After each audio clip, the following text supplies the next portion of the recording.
I'm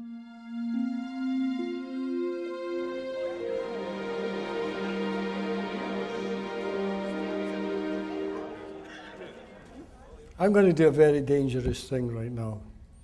Anybody got a question? What's the role of forgiveness in this mind, consciousness, and thought? Well, it doesn't matter if it's mind, consciousness, or thought. Forgiveness is one of the most marvelous things in the world. Not for you forgiving somebody else, but for you. Because when you don't have forgiveness and you have some horrible thoughts in your head about somebody, you're the one that's suffering. Believe me, you are. If you won't forgive anybody, you're suffering. Because every time you think about them, you start going through all this torment. But once you learn to forgive, you'll find the greatest relief for you. And when you find that great relief for you, then you start to see with clear eyes. You really do. Because without forgiveness in your heart, you have a problem. If you go for some therapy and you keep bringing up old things without forgiveness, you're just hurting yourself over and over again. And innocently, and I say innocently, maybe your therapist sometimes brings these things up and it just makes it worse. And this is why you have to forgive. And I know if I won't forgive somebody, even for the slightest bit, it really hurts me. It's not worth having. Just learn to forgive. And when you do, you'll see a different world. You'll see that person different, whoever you're not going to forgive. It's a magical thing, forgiveness.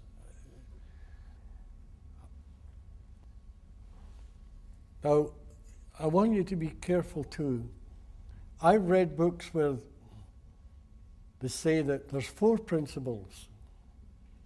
Well, there isn't. There's only 3. And those 3 lie before time, space, and matter. They lie before creation. They're gifts that we use to go through life. The second you're born, you're clued into these 3 principles. Those 3 principles, they bring to life your freedom of thought and your 5 senses. And those 5 senses and your freedom of thought and the use of these 3 principles, they guide you through life. But when you're looking for the secret to those 3 principles, you must go beyond the 5 senses. Because, you see, you're already there. And that's why I'm so confident, because it happened to me. That in a few seconds, I went from wherever I was, I went inside, I found this innate health, this innate wisdom, and realized that everybody has it. You have it, everybody has it. And this, it can be done to me, God, I'm a Scotsman. If it can happen to a Scotsman, it can happen to anybody. It can happen to you. It can happen a little bit of a time, or it can happen all at once. But I wouldn't look for it happening all at once. I would just live. And if you find anything this weekend that changes your mind, don't look for more. Don't try. Because you can't think your way into wisdom. Because when you think your way into wisdom, you're thinking with your intellect. And your intellect is the illusion. It's connected to what you call an ego. Now, I know that there's a lot of theories what ego is and how it works and how it doesn't work. But let me tell you something. You know what the ego really is? It's a delusion. There is no such a thing as ego. Ego is whatever you think it is. Whatever you think your ego is, that's it.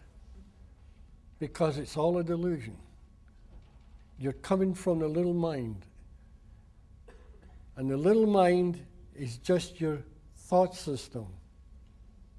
Whatever you think it is, that's what it is. You know, one of the biggest mistakes is to think that the mind and the brain are the same thing. If you think that way, you will never, never, never in a million years find a secret to mental health. The brain is a biological computer. And like any other computer in this world, whatever you put into it is all you can get out. Now the brain, as I'm saying, is a biological computer. Now you go down to Radio Shack and you buy a computer. You bring it and you put it in your office and you put it on your desk and you sit and look at it. And you turn the switch. It's as dead as a doornail. Nothing happens. It has no life. And you shake it and you turn the knob again and it's still no life. Then you realize, oh, it must have a source. It must have a source of power. Then you see this wire and it's got a plug on it. And oh, I'll plug it into the wall. You do that, then you touch the knob, then it becomes alive. Do you know what makes your brain alive? Is the power of universal mind. That universal mind, it lies before time, space, and matter. And it's automatic. You don't have to plug in anything. The day you're born, you're in it. You've got this brand new computer. It's empty. You come into this world and you immediately, you come out the womb, you start experiencing this physical world. Your five senses kick in. You start to feel and taste and smell, and then you're in the arena.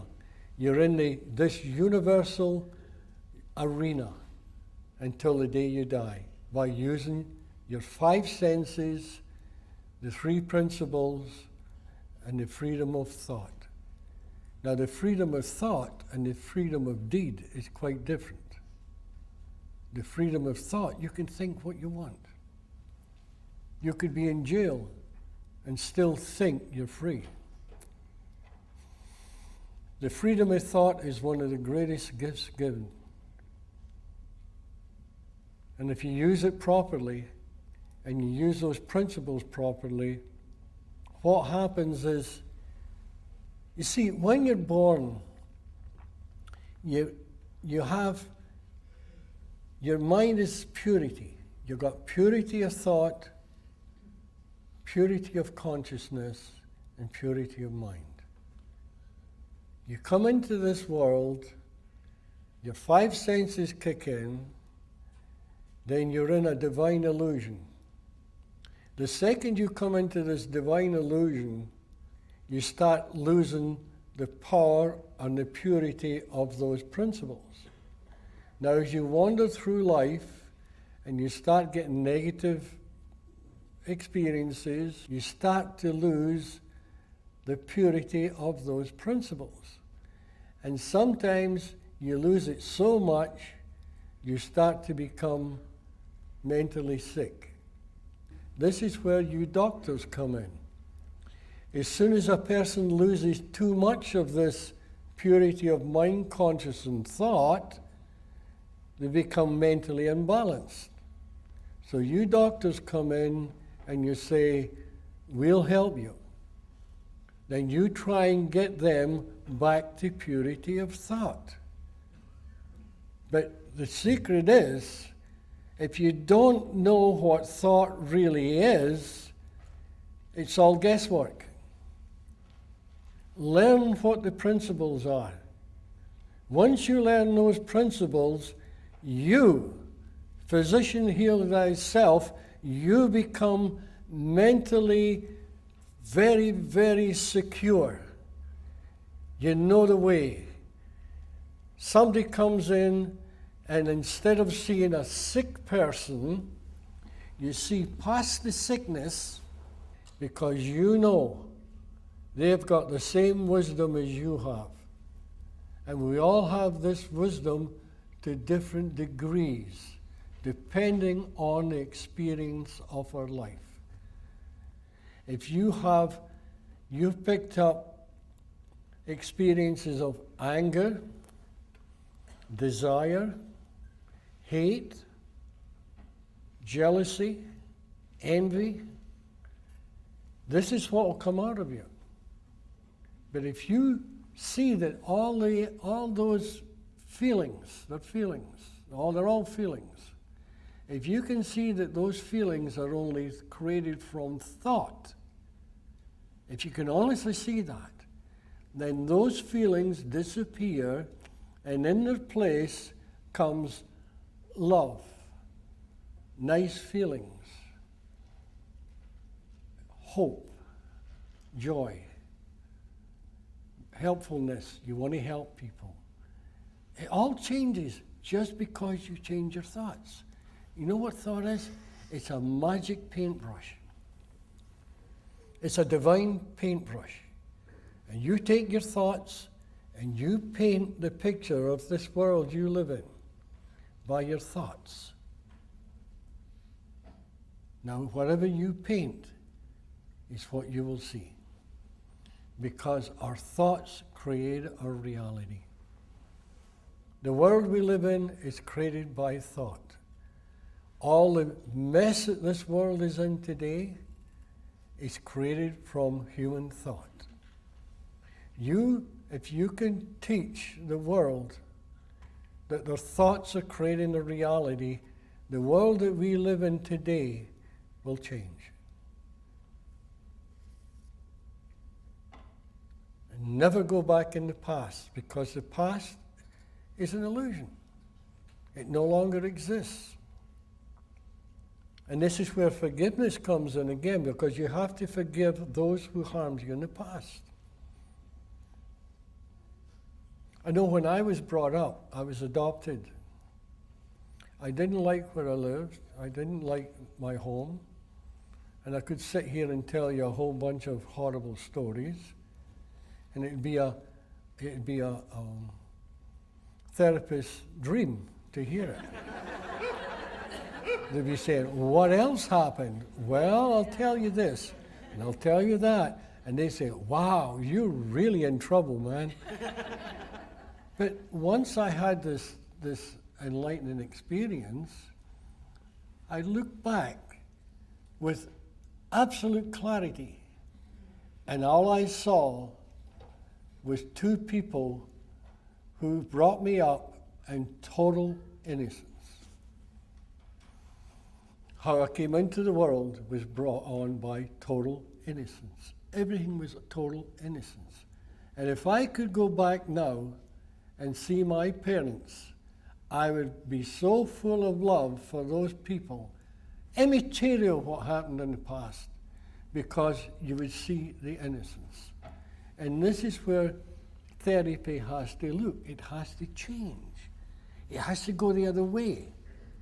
Instead of going back, it has to find that the client's thoughts are creating the reality. It's so simple. I've been told it can't be that simple. You're insulting my intelligence. It's not that simple. And then they tell you all the horrible stories. And I'll say, well, what horrible stories? Well, I remember one 30 years ago, and they go back 30 years. What 30 years? It's all an illusion in time. It's no longer real. There is only one real thing on this earth, and that's now. And as I said this morning, this is why all those wise people have always talked about the importance of the now. They didn't say that just for fun. But innocently, in the past, somebody has brought up the idea to go back in the past and blame somebody. We don't care who you blame. We blame somebody. They don't care if it's your mother, your father, your granddad, your cousin, the kid down the block. They've got to blame somebody. But that was then. Then is an illusion in time. This is the greatest secret that psychology could ever have, is to bring the clients to the now. And to bring them to the now, they've got to be taught that the past no longer exists. And they've taken their paintbrush and they're painting old pictures over and over and over again. These thoughts, they're painting over and over and over again until it's driving them nuts, driving them crazy. Because there's no forgiveness in that. Now you say to them, look, if you take your thoughts and bring it to the now, you could paint any picture you want. You could start a new life. So please, here's the paintbrush, here's the palette, and the palette is full of beautiful paint. Just paint whatever you want. Then they start painting the now. And the now, they can paint anything they want. They start life all over again. It's a new life. It's a second chance. It's so simple. It's so simple, it's the most difficult thing in the world to believe, because your thoughts will not believe it. It's your thoughts that are stopping you from seeing. Nothing else. It's a world of thought. We create our own reality.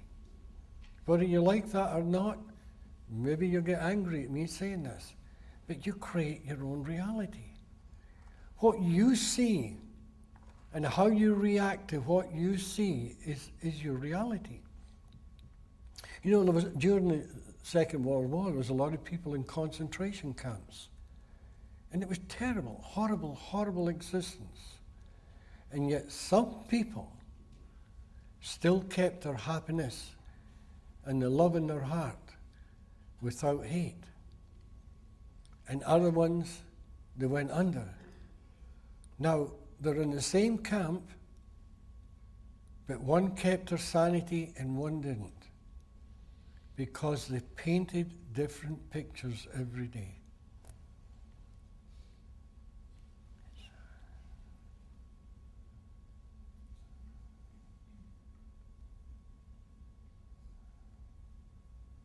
There is nothing more powerful than thought.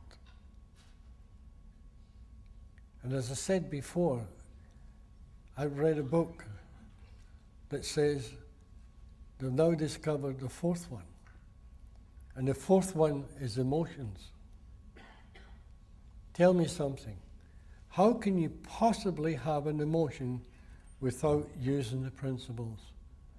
The principles can never change, because they lie before time, space, and matter.